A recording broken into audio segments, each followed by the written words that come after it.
মিসির আলী আপনাকে যুক্ত করা হয়েছে বলেন। শিট। মিসির আলী আপনাকে যুক্ত করা হয়েছে বলেন। হ্যালো, হ্যাঁ, হ্যালো। মিসির আলী যুক্ত করা হয়েছে বলেন। জি। তো ভাইয়া, আমি শুধুমাত্র একটা কিছু প্রশ্ন করতে চাই। আমার অনেক দিনের প্রশ্ন ছিল। তো আমি কি করব? হ্যাঁ, বলেন, দ্রুত বলেন। জি, আচ্ছা ভাইয়া, আপনারা তো মানে জ্ঞান বিজ্ঞান দিয়ে তো কোরআন বা বিভিন্ন ধরনের হাদিসকে আপনারা তো ইয়া করেন। তো আমি যখন আপনাদের এই রেফারেন্স গুলো নিয়ে যখন এক হুজুরের কাছে গিয়েছিলাম, তো তখন উনি বললো যে আচ্ছা, তুমি কি কোরআনের গ্রামার জানো? কোরআনের গ্রামার মধ্যে একটার মধ্যে আর 10টা অর্থ হয়। তারপর একটা আচ্ছা, হাদিসের আর এক অনেকগুলো সেকেন্ড, অর্থ এক হয়। সেকেন্ড, এক সেকেন্ড, এক সেকেন্ড। এই রকমের তেনা তো যে কেউ পেঁচাইতে পারে। এরকমের মানে বাটপারি তো যে কেউ করতে পারে, তাই না? একটা জি, হিন্দু জি। ধর্ম মনে করেন হিন্দু ধর্মগ্রন্থে লেখা আছে যে হনুমানে সূর্যরে খায়া ফেলার চেষ্টা করছিল। আপনি যদি বলেন যে এটা কি রকমের কথা? এটা কি রকমের উদ্ভট একটা কথা? হনুমান আবার সূর্যরে খায়া ফেলার চেষ্টা করে, এটা কেমন উদ্ভট একটা কথা? তখন যদি এক হিন্দু লোকরে গিয়ে জিজ্ঞেস করেন, হিন্দু পণ্ডিতকে গিয়ে জিজ্ঞেস করেন, সে বলবে যে, "আপনি কি সংস্কৃত জানেন ভাই? আপনি কি এটা জানেন, এটার অর্থ জানেন, ওইটার অর্থ জানেন, সেটার অর্থ জানেন, ওইটার অর্থ জানেন, এইটা ফেটা, এটার গ্রামার জানেন, ওইটার গ্রামার জানেন?" এই সমস্ত তেনাবাজি করে তো যে কেউ যেকোনো জিনিস বলতে পারে। তাহলে তো পৃথিবীর সমস্ত ধর্মই তো একই ধরনের কথা বলতে পারে, একই বাটপারি করতে পারে। তাহলে তো সব ধর্মই সত্য হয়ে যাবে, তাই না? আ এখনকার সময় তো এই রকমের অবস্থা নাই যে এখন তো আর ১৪০০ বছর আগের অবস্থা না যে ওই সময়ে মানুষ অনুবাদ করতে পারত না। একজন অনুবাদককে খুঁজে বাইর করতে মানে সারা দুনিয়া ঘুরতে হইতো। হ্যাঁ? কোন বইয়ের অনুবাদ পাওয়া যেত না। বাংলা ভাষায় ইংরেজি বইগুলোর অনুবাদ পাওয়া যেত না। ইংরেজি বইগুলা ইংরেজি ভাষাভাষীরা আবার বাংলা বই পড়তে পারত না। সেই সমস্যা তো এখন আর নাই। এখন তথ্য প্রযুক্তির যুগ। যেকোনো শব্দের যেকোনো অর্থ আমরা বের করে ফেলতে পারি এবং আ সৌদি আরবে যারা পড়ালেখা করেছে ৩০-৪০ বছর আরবি ভাষা, ব্যাকরণ ইত্যাদির উপরে গবেষণা করেছে, পড়ালেখা করেছে, তাদের দলিলপত্রই আমরা নিয়ে এসেছি। আমরা তো কোনো টুটা-ফুটা চুনা-হাগা মুমিনের রেফারেন্স নিয়ে আমরা আলোচনা করি না। আমরা যেই জিনিসগুলা দেখাই সেগুলা হচ্ছে প্রতিষ্ঠিত আ অনুবাদক যারা মদিনা বিশ্ববিদ্যালয় বা আল-আজহার বিশ্ববিদ্যালয়ে ৩০, ৪০, ৫০ বছর পড়ালেখা করে তারা একটা অনুবাদ করেছে। তাইলে এই অনুবাদের তেনাপেচাতে এখন আর লাভ নাই। কারণ এখন তো সবকিছু বোঝা যায়। আর একটা জিনিস তো বোঝাই যায় যে মনে করেন কোরআনে একটা কথা বলা আছে মুশরিকদেরকে যেখানেই পাও হত্যা করো। আমরা তো শুধুমাত্র এই কোরআনের এই আয়াতটা দেখেই তো আমরা সিদ্ধান্তে পৌঁছাচ্ছি না। আমরা সেটার তাফসীর দেখতেছি। তাফসীরে ব্যাখ্যা যে ইবনে কাসির যেই ব্যাখ্যাটা করেছে এই আয়াতের সেই ব্যাখ্যাতে তো পরিষ্কারভাবে বলা আছে যে হ্যাঁ, মুশরিকদেরকে যেখানেই পাওয়া যাবে হত্যা করার বিধান দেয়া হয়েছে এখানে। তাইলে এরপরে আর এর থেকে আর কি বেশি বোঝার আছে? এটা তো না বোঝা, এটা কেউ বুঝবে না। এটার অর্থই কেউ বুঝতে পারবে না। এটা এমনই ব্যাকরণ, এমনই ভাষা, কেউ কিছু বুঝতে পারবে না। তাইলে ভাই ওই যে যেই বেটা আপনারে কইছে, এই বেটায় বুঝলো কেমনে? সেই বেটায় জানলো কেমনে যে কোরআন যে সত্য বা কোরআনের যে দাবিগুলো আছে সেগুলো যে সত্য, এই বেটা ওই বেটায় জানলো কেমনে একটু বলেন তো? জি ভাইয়া। তো এখন না, না, জি ভাইয়া না, জি ভাইয়া না। ওই বেটায় যে আ কোরআন যে পড়ছে, বুঝলো কেমনে ভাই ও? ওইটা তো বা বা ভাষা তো বোঝন যায় না। ব্যাকরণ তো বোঝন যায় না। আর কোরআনে তো বলা আছে কোরআনকে সহজভাবে নাজিল করা হয়েছে যেন তোমরা বুঝতে পারো। তাইলে সহজভাবে নাজিল করার পরেও নাকি কিছু বোঝন যায় না ওই কেতাবের। তাইলে ভাই এই কেতাব দিয়ে আমরা করব কি? যে এই কেতাবের কেউ কিছু বুঝতে পারে না। হ্যাঁ, আপনার কথায় একটা যুক্তি আছে যে হ্যাঁ, কোরআনকে সহজ ভাষায় নাজিল করা হয়েছে, কিন্তু আমরা যখন পড়তে যাই তখন আমরা আপনাকে এটাকে যেটা জিজ্ঞেস করতেছি, উঠে আপনাকে জি, জি, যেটা আমি তো বলছি, দিচ্ছি তো। সেটার উত্তর তো দেন। উনি যেই উনি বেটা কিভাবে আপনাকে বুঝলো? হ্যাঁ, হ্যাঁ, উনি কথাটা কিভাবে বুঝলেন? একটু কথাটা শোনেন, কথাটা শোনেন। যে আচ্ছা, বেটা বলুন। আপনাকে এই কথা বলছে, ওই বেটায় কিভাবে বুঝলো কোরআনের ভাষা যদি এত কঠিন হয়? ওই বেটাও তো কিছু না কিছু বুঝছে নাকি ভাই? জি, জি, উনি ওই বুঝছে। বেটা যে তো উনি বুঝছে তার বুঝটা যে সবচেয়ে সঠিক বুঝ। আর যারা হচ্ছে মনে করেন ডক্টর আবু বকর জাকারিয়া যিনি বা মানে কোরআনের অনুবাদ করেছেন বাংলা ভাষায়। ৩০-৪০ বছর পড়ালেখা করে মদিনা বিশ্ববিদ্যালয়ে পিএইচডি করে তিনি যে অনুবাদটা করেছেন, এই ২ টা মানে মনে করেন আপনার এলাকার এক ইমাম সাহেব সে হচ্ছে গিয়ে আলিয়া মাদ্রাসা থেকে পাস করছে। হ্যাঁ? কোন একটা আলিয়া কামিল মাদ্রাসা থেকে পাস করছে। এই বেটার অনুবাদ আর জাকারিয়ার অনুবাদ এই ২ টা অনুবাদের ভেতরে কোন অনুবাদটা ইসলামে রেফারেন্স হিসেবে গ্রহণযোগ্য হবে? অবশ্যই মোহাম্মদ জাকারিয়া সাহেব, জাকারিয়া কান্দলবি সাহেবের। জাকারিয়া কান্দরলভি না। জাকারিয়া সাহেবের অনুবাদটাই গ্রহণযোগ্য হবে। তাইলে ওই বেটা যদি বলে যে ভাই কোরআনের অর্থ কেউ বুঝতে পারবে না। এটার অর্থ এমনই অর্থ। তাইলে ওই বেটা তো কিছু না কিছু বুঝছে।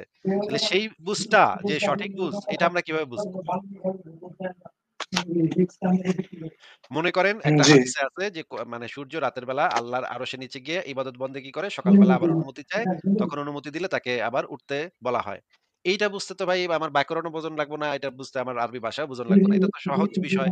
কি বোঝানো হয়েছে এই হাদিসের ব্যাখ্যা বিশ্লেষণ আমরা পড়েছি। আমরা তো দেখতেছি যে হাদিসে বলা আছে বা ধরেন ৭ টি আজওয়া খেজুর খেলে সেদিন তার আর কোন বিষক্রিয়া হয় না। এটা তো ভাই এটা না বোঝার কি আছে? এটা বুঝবে না কেন কেউ কোন মানুষ বলেন তো ভাই? জি। কিন্তু ভাইয়া এর আগের যে হাদিসটা আছে সূর্য যে আল্লাহর আরশে সিজদা করে এটা তো দুর্বল হাদিস। এটা দুর্বল হাদিস কোন ছাগলে আপনাকে কইছে? আ ও হুজুরই বলল আমাকে যে এটা দুর্বল হাদিস। আচ্ছা এটা যে দুর্বল মানে হাদিস উনি সেটা আমাকে প্রমাণ রেফারেন্স দেখায় নাই। এটা যে কি আমি প্রমাণ আচ্ছা করছে আমি একটু বলেন? বলি। তার রেফারেন্সটা একটু দেন। যে এটা যে দুর্বল হাদিস এটা তো হাদিসে কুদসির ভিতরে আছে। সর্বোচ্চ মানের হাদিস এটা। এটা হচ্ছে সর্বোচ্চ মানের হাদিস। হাদিস যত আছে তার ভিতরে সর্বোচ্চ মানের হাদিস। এইটা যে আপনাকে যে বলছে এটা যে দুর্বল হাদিস তার কাছ থেকে রেফারেন্সটা দিছে নিশ্চয়ই আপনাকে? না আমাকে বলছে আমি চাইলে এখন বের করে দেখাতে পারি। কিন্তু আসলে আমার এখন এত সময় নাই বের আরকি। করে দেখান, বের করে দেখান ভাই, বের করে দেখান। আমাকে তো উনি তো দেয় নাই। তাইলে এটা যে দুর্বল হাদিস সেটা কই পাইছে সে? উনি বলল উনার কাছে নাকি আছে। তো বলল যে পরে এক সময় আচ্ছা আসলে আপনি উনি আপনি আমাকে চান দিবে। নাই আপনি চান নাই আছে যে আপনি চান নাই তার কাছে? উনি ওই সময় একটু ব্যস্ত ছিল আরকি। আমাকে বলল যে, "আচ্ছা আমি আজকে একটু ব্যস্ত আছি। তুমি একটু অন্য একদিন আসবে। আমি তোমাকে হাদিসটা বের করে দেখাবো।" তো আমি এত জোরাজুরি করিনি উনাকে। মুরুব্বি মানুষ ও তো। সে মুরুব্বি মানুষ যেহেতু বলছে সেহেতু তার কথাটাই সঠিক নাকি? না অবশ্যই না। তাইলে সে যদি একটা কথা বলে এটা দুর্বল হাদিস বা এটা জাল হাদিস, তাইলে তার কি দলিল দিতে হবে না? জি, অবশ্যই দলিল দিতে হবে। তাহলে ভাই উনার কাছ থেকে যেদিন আপনি দলিলটা পাবেন সেদিন আবার যুক্ত হবেন। ঠিক আছে? এর আগে ঠিক আছে। আমার লাইভে আর যুক্ত হয়েন না। ঠিক আছে? আচ্ছা আমি আমার আরো ২ টা প্রশ্ন ছিল আরকি। এর করতে চে পারি? এর এ এ না মানে করতে পারবেন না। আপনি আগে ওই দলিলটা নিয়ে আসবেন। আমি এভাবে মানে প্রসঙ্গ থেকে প্রসঙ্গ সুইচ করি না ভাই। আগে এটা ফয়সালা হবে যে ওই হাদিসটা দুর্বল নাকি ওইটা হাদিসে কুদসি যেটা হচ্ছে সর্বোচ্চ মানের হাদিস সেটা আগে ফয়সালা হবে তারপরে বাদবাকি কথা। আচ্ছা যান ভাই ভাইয়া কিন্তু মুরুব্বির কাছ থেকে আগে দলিলটা নিয়ে আসেন। এটা যে দুর্বল হাদিস মুরুব্বির কাছ থেকে দলিলটা নিয়ে আসেন। যেদিন নিয়ে আসবেন সেদিন আবার যুক্ত হবেন। ঠিক আছে? ঠিক আছে ভাইয়া। ঠিক আছে তাহলে বিদায় জানাই আজকে। আপনি সেইদিন যুক্ত হবেন যেদিন এটা দুর্বল প্রমাণ করতে পারবেন। এর আগে এরপরে যতবার যুক্ত হবেন ততবার আপনার এটাই মানে ধরবো আমি যে এটা যে দুর্বল হাদিস সেটা আগে প্রমাণ করেন। মিথ্যা কথা চাপাবাজি দেখেন মানে কি টাইপের মিথ্যুক, কি টাইপের চাপাবাজ এটা নাকি দুর্বল হাদিস। মানে সহিহ বুখারী, সহিহ মুসলিমের হাদিস এটা নাকি দুর্বল হাদিস। মানে এটা একটা হাদিসে কুদসি। তারপরে এটা নাকি দুর্বল হাদিস। কি একটা অবস্থা। ঠিক আছে পরের জনকে যুক্ত করি মিসির আলী। মিসির আলী আপনাকে যুক্ত করা হয়েছে বলেন। শিট! মিসির আলী আপনাকে যুক্ত করা হয়েছে বলেন। হ্যালো, হ্যাঁ, হ্যালো। মিসির আলী যুক্ত করা হয়েছে বলেন। জি। তো ভাইয়া আ আমি শুধু একটা কিছু প্রশ্ন করতে চাই। আমার অনেক দিনের প্রশ্ন ছিল। তো আমি কি করব? হ্যাঁ, বলেন। দ্রুত বলেন। জি, আচ্ছা ভাইয়া আপনারা তো মানে জ্ঞান বিজ্ঞান দিয়ে তো কোরআন বা বিভিন্ন ধরনের হাদিসকে আপনারা তো ইয়া করেন। তো আমি যখন আপনাদের এই রেফারেন্স গুলো নিয়ে যখন এক হুজুরের কাছে গিয়েছিলাম তো তখন উনি বলল যে, "আচ্ছা তুমি কি কোরআনের গ্রামার জানো? কোরআনের গ্রামারের মধ্যে একটার মধ্যে আরো ১০ টা অর্থ হয়। তারপর একটা আচ্ছা, হাদিসের আর ১ অনেকগুলা সেকেন্ড, অর্থ।" ১ সেকেন্ড। এই রকমের তেনা-টেনা তো যে কেউ পেঁচাইতে পারে। এরকমের মানে বাটপারি তো যে কেউ করতে পারে, তাই না? একটা জি, হিন্দু জি। ধর্ম মনে করেন হিন্দু ধর্মগ্রন্থে লেখা আছে যে হনুমানে সূর্যরে খায়া ফেলার চেষ্টা করছিল। আপনি যদি বলেন যে এটা কি রকমের কথা? এটা কি রকমের উদ্ভট একটা কথা? হনুমান আবার সূর্যরে খায়া ফেলার চেষ্টা করে এটা কেমন উদ্ভট একটা কথা? তখন যদি এক হিন্দু লোকরে গিয়ে জিজ্ঞেস করেন, হিন্দু পণ্ডিতকে গিয়ে জিজ্ঞেস করেন সে বলবে যে, "আপনি কি সংস্কৃত জানেন ভাই? আপনি কি এটা জানেন, এটার অর্থ জানেন, ওইটার অর্থ জানেন, সেটার অর্থ জানেন, ওইটার অর্থ জানেন, এইটা ফেটা, এটার গ্রামার জানেন, ওইটার গ্রামার জানেন?" এই সমস্ত তেনাবাজি করে তো যে কেউ যেকোনো জিনিস বলতে পারে। তাহলে তো পৃথিবীর সমস্ত ধর্মই তো একই ধরনের কথা বলতে পারে, একই বাটপারি করতে পারে। তাহলে তো সব ধর্মই সত্য হয়ে যাবে, তাই না? আ এখনকার সময় তো এই রকমের অবস্থা নাই যে এখন তো আর ১৪০০ বছর আগের অবস্থা না যে ওই সময়ে মানুষ অনুবাদ করতে পারত না। একজন অনুবাদককে খুঁজে বের করতে মানে সারা দুনিয়া ঘুরতে হইতো। হ্যাঁ? কোন বইয়ের অনুবাদ পাওয়া যেত না। বাংলা ভাষায় ইংরেজি বইগুলোর অনুবাদ পাওয়া যেত না। ইংরেজি বইগুলা ইংরেজি ভাষাভাষীরা আবার বাংলা বই পড়তে পারত না। সেই সমস্যা তো এখন আর নাই। এখন তথ্য প্রযুক্তির যুগ। যেকোনো শব্দের যেকোনো অর্থ আমরা বের করে ফেলতে পারি এবং আ সৌদি আরবে যারা পড়ালেখা করেছে ৩০-৪০ বছর আরবি ভাষা, ব্যাকরণ ইত্যাদির উপরে গবেষণা করেছে, পড়ালেখা করেছে, তাদের দলিলপত্রই আমরা নিয়ে এসেছি। আমরা তো কোনো টুটা-ফুটা চুনা-হাগা মুমিনের রেফারেন্স নিয়ে আমরা আলোচনা করি না। আমরা যেই জিনিসগুলা দেখাই সেগুলা হচ্ছে প্রতিষ্ঠিত আ অনুবাদক যারা মদিনা বিশ্ববিদ্যালয় বা আল-আজহার বিশ্ববিদ্যালয়ে ৩০, ৪০, ৫০ বছর পড়ালেখা করে তারা একটা অনুবাদ করেছে। তাইলে এই অনুবাদের তেনাপেচা তো এখন আর লাভ নাই। কারণ এখন তো সবকিছু বোঝা যায়। আর একটা জিনিস তো বোঝাই যায় যে মনে করেন কোরআনে একটা কথা বলা আছে মুশরিকদেরকে যেখানেই পাও হত্যা করো। আমরা তো শুধুমাত্র এই কোরআনের এই আয়াতটা দেখেই তো আমরা সিদ্ধান্তে পৌঁছাচ্ছি না। আমরা সেটার তাফসীর দেখতেছি। তাফসীরে ব্যাখ্যা যে ইবনে কাসির যেই ব্যাখ্যাটা করেছে এই আয়াতের, সেই ব্যাখ্যাতে তো পরিষ্কারভাবে বলা আছে যে হ্যাঁ, মুশরিকদেরকে যেখানেই পাওয়া যাবে হত্যা করার বিধান দেয়া হয়েছে এখানে। তাইলে এরপরে আর এর থেকে আর কি বেশি বোঝার আছে? এটা তো না বোঝা, এটা কেউ বুঝবে না। এটার অর্থই কেউ বুঝতে পারবে না। এটা এমনই ব্যাকরণ, এমনই ভাষা, কেউ কিছু বুঝতে পারবে না। তাইলে ভাই ওই যে যেই বেটা আপনারে কইছে, এই বেটায় বুঝলো কেমনে? সেই বেটায় জানলো কেমনে যে কোরআন যে সত্য বা কোরআনের যে দাবিগুলো আছে সেগুলো যে সত্য, এই বেটা ওই বেটায় জানলো কেমনে একটু বলেন তো? জি ভাইয়া। তো এখন না, না, জি ভাইয়া না, জি ভাইয়া না। ওই বেড়ায় যে আ আ কোরআন যে পড়ছে, বুঝলো কেমনে ভাই? ওইটা তো বা বা বা ভাষা তো বোঝন যায় না। ব্যাকরণ তো বোঝন যায় না। আর কোরআনে তো বলা আছে কোরআনকে সহজভাবে নাজিল করা হয়েছে যেন তোমরা বুঝতে পারো। তাইলে সহজভাবে নাজিল করার পরেও নাকি কিছু বোঝন যায় না ওই কেতাবের। তাইলে ভাই এই কেতাব দিয়ে আমরা করব কি? যে এই কেতাবের কেউ কিছু বুঝতে পারে না। হ্যাঁ, আপনার কথায় একটা যুক্তি আছে যে হ্যাঁ, কোরআনকে সহজ ভাষায় নাজিল করা হয়েছে। কিন্তু আমরা যখন পড়তে যাই তখন আমরা আপনাকে এটাকে যেটা জিজ্ঞেস করতেছি, কঠিন, আপনাকে জি, যেটা জি, আমি জিজ্ঞেস আমি আমি করতেছি না, ওটার উত্তর দিচ্ছি তো। সেটার উত্তর তো দেন। উনি যেই উনি বেটা কিভাবে আপনাকে বুঝলো? হ্যাঁ, হ্যাঁ, উনি কথাটা কিভাবে বুঝলো? একটু আমি বলি। কথাটা শোনেন, কথাটা শোনেন। যে আচ্ছা বেটা বলুন। আপনাকে এই কথা বলছে, ওই বেটায় কিভাবে বুঝলো? কোরআনের ভাষা যদি এত কঠিন হয়, ওই বেটাও তো কিছু না কিছু বুঝছে, নাকি ভাই? জি, জি, উনি ওই বুঝছে। বেটা যে তো উনি বুঝছে, তার বুঝটা যে সবচেয়ে সঠিক বুঝ। আর যারা হচ্ছে মনে করেন ডক্টর আবু বকর জাকারিয়া, যিনি বা মানে কোরআনের অনুবাদ করেছেন বাংলা ভাষায়। ৩০-৪০ বছর পড়ালেখা করে মদিনা বিশ্ববিদ্যালয়ে পিএইচডি করে তিনি যে অনুবাদটা করেছেন, এই ২ টা মানে মনে করেন আপনার এলাকার এক ইমাম সাহেব, সে হচ্ছে গিয়ে আলিয়া মাদ্রাসা থেকে পাস করছে। হ্যাঁ? কোন একটা আলিয়া কামিল মাদ্রাসা থেকে পাস করছে। এই বেটার অনুবাদ আর জাকারিয়ার অনুবাদ, এই ২ টা অনুবাদের ভেতরে কোন অনুবাদটা ইসলামের রেফারেন্স হিসেবে গ্রহণযোগ্য হবে? অবশ্যই মোহাম্মদ জাকারিয়া সাহেব, জাকারিয়া কান্দলবি সাহেবের।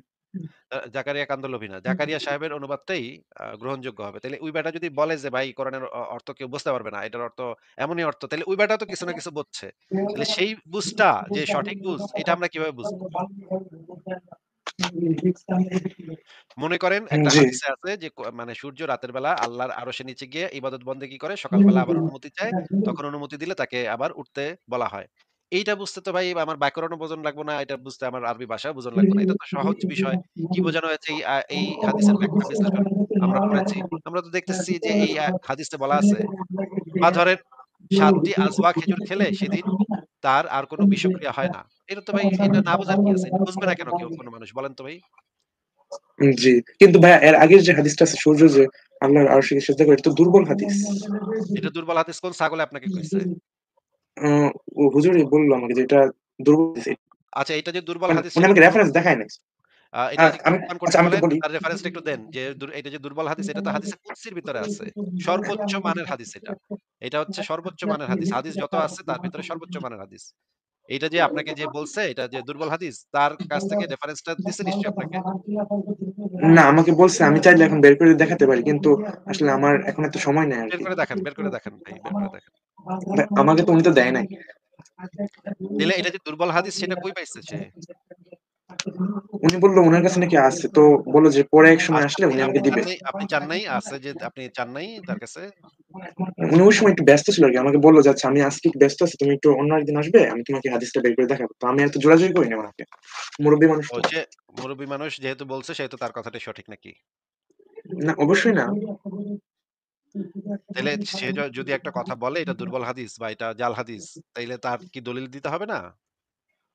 জি, অবশ্যই দলিল দিতে হবে। তাহলে ভাই উনার কাছ থেকে যেদিন আপনি দলিলটা পাবেন সেদিন আবার যুক্ত হবেন। ঠিক আছে? এর আগে ঠিক আছে। আমার লাইভে আর যুক্ত হয়েন না। ঠিক আছে? আচ্ছা, আমি আমি আমার আরো ২ টা প্রশ্ন ছিল আরকি। এর করতে চেয়ে পারি? না মানে করতে পারবেন না। আপনি আগে ওই দলিলটা নিয়ে আসবেন। আমি এভাবে মানে প্রসঙ্গ থেকে প্রসঙ্গ সুইচ করি না ভাই। আগে এটা ফয়সালা হবে যে ওই হাদিসটা দুর্বল নাকি ওইটা হাদিসে কুদসি, যেটা হচ্ছে সর্বোচ্চ মানের হাদিস, সেটা আগে ফয়সালা হবে, তারপরে বাদবাকি কথা। আচ্ছা যান ভাই, ভাইয়া, কিন্তু মুরুব্বির কাছ থেকে আগে দলিলটা নিয়ে আসেন। এটা যে দুর্বল হাদিস, মুরুব্বির কাছ থেকে দলিলটা নিয়ে আসেন। যেদিন নিয়ে আসবেন সেদিন আবার যুক্ত হবেন। ঠিক আছে? ঠিক আছে ভাইয়া। ঠিক আছে। তাহলে বিদায় জানাই আজকে। আপনি সেইদিন যুক্ত হবেন যেদিন এটা দুর্বল প্রমাণ করতে পারবেন। এর আগে এরপরে যতবার যুক্ত হবেন ততবার আপনার এটাই মানে ধরবো আমি যে এটা যে দুর্বল হাদিস সেটা আগে প্রমাণ করেন। মিথ্যা কথা চাপাবাজি দেখেন মানে কি টাইপের মিথ্যুক, কি টাইপের চাপাবাজ, এটা নাকি দুর্বল হাদিস।